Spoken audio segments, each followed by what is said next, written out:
Curiouser and curiouser, cried Alice. She was so much surprised that for the moment she quite forgot how to speak good English. Now I'm opening out like the largest telescope that ever was. Goodbye, feet. For when she looked down at her feet, they seemed to be almost out of sight, they were getting so far off. Oh, my poor little feet. I wonder who will put on your shoes and stockings for you now, dears. I'm sure I shan't be able. I shall be a great deal too far off to trouble myself about you. You must manage the best way you can, but I must be kind to them, thought Alice. Or perhaps they won't walk the way I want to go. Let me see. I'll give them a new pair of boots every Christmas. And she went on planning to herself how she would manage it. They must go by the carrier, and how funny it'll seem, sending presents to one's own feet, and how odd the directions will look. Alice's right foot, Esquire, hearthrug, near the fender, with Alice's love. Oh dear, what nonsense I'm talking. Just then her head struck against the roof of the hall. In fact, she was now more than 9 feet high, and she at once took up the little golden key and hurried off to the garden door. Poor Alice! It was as much as she could do, lying down on one side to look through into the garden with one eye, but to get through was more hopeless than ever. She sat down and began to cry again. You ought to be ashamed of yourself, said Alice. A great girl like you. She might well say this. To go on crying in this way? Stop this moment, I tell you. But she went on all the same, shedding gallons of tears until there was a large pool all round her, about 4 inches deep and reaching half down the hall. After a time, she heard a little pattering of feet in the distance, and she hastily dried her eyes to see what was coming. It was the White Rabbit returning, splendidly dressed, with a pair of white kid gloves in one hand and a large fan in the other. He came trotting along in a great hurry, muttering to himself as he came. Oh, the Duchess, the Duchess! Oh, won't she be savage if I keep her waiting? Alice felt so desperate that she was ready to ask help of anyone. So when the rabbit came near her, she began in a low, timid voice, If you please, sir. The rabbit started violently, dropped the white kid gloves and the fan, and scurried away into the darkness as hard as he could go. Alice took up the fan and gloves, and as the hall was very hot, she kept fanning herself all the time she went on talking. Dear, dear, how queer everything is today. And yesterday things went on just as usual. I wonder if I've been changed in the night. Let me think. Was I the same when I got up this morning? I almost think I can remember feeling a little different. But if I'm not the same, the next question is, who in the world am I? Ah, that's the great puzzle. And she began thinking over all the children she knew that were of the same age as herself, to see if she could have been changed for any of them. I'm sure I'm not Ada, she said. For her hair goes in such long ringlets, and mine doesn't go in ringlets at all.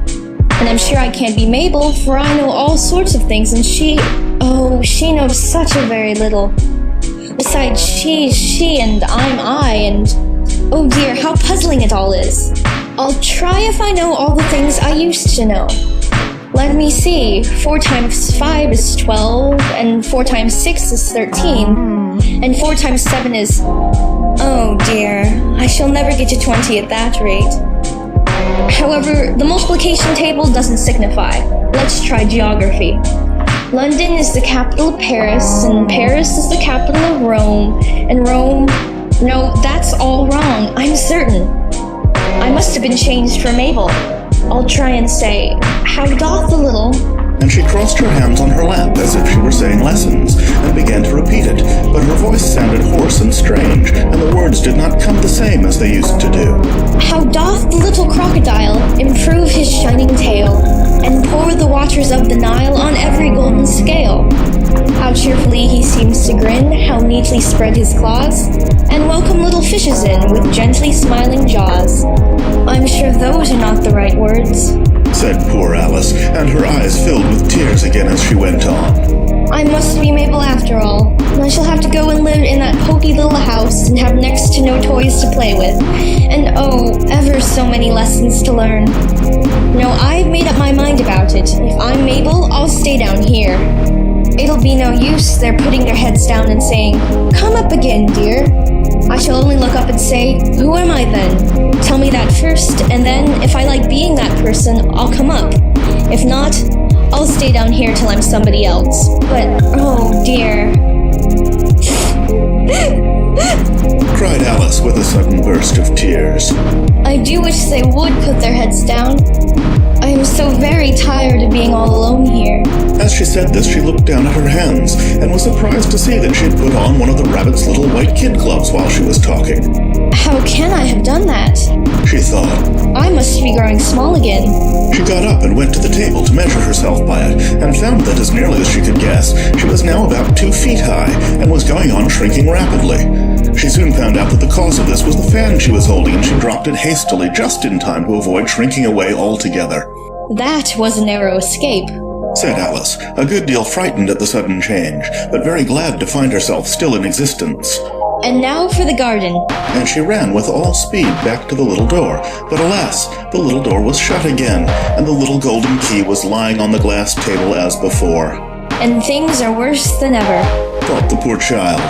For I never was so small as this before, never. And I declare it's too bad, that it is. As she said these words, her foot slipped. In another moment, splash! She was up to her chin in salt water. Her first idea was that she had somehow fallen into the sea. And in that case, I can go back by railway, she said to herself. Alice had been to the seaside once in her life, and had come to the general conclusion that wherever you go to on the English coast, you find a number of bathing machines in the sea, some children digging in the sand with wooden spades, then a row of lodging houses, and behind them a railway station. However, she soon made out that she was in the pool of tears which she had wept when she was 9 feet high. I wish I hadn't cried so much, said Alice, as she swam about trying to find her way out. I shall be punished for it now, I suppose, by being drowned in my own tears. That will be a queer thing, to be sure. However, everything is queer today. Just then she heard something splashing about in the pool a little way off, and she swam nearer to make out what it was. At first she thought it must be a walrus or hippopotamus, but then she remembered how small she was now, and she soon made out that it was only a mouse that had slipped in like herself. Would it be of any use now, thought Alice, to speak to this mouse?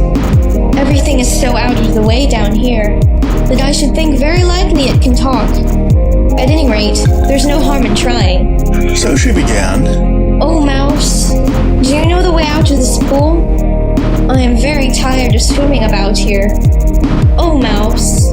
Alice thought this must be the right way of speaking to a mouse. She had never done such a thing before, but she remembered having seen in her brother's Latin grammar, a mouse, of a mouse, to a mouse, a mouse, oh mouse.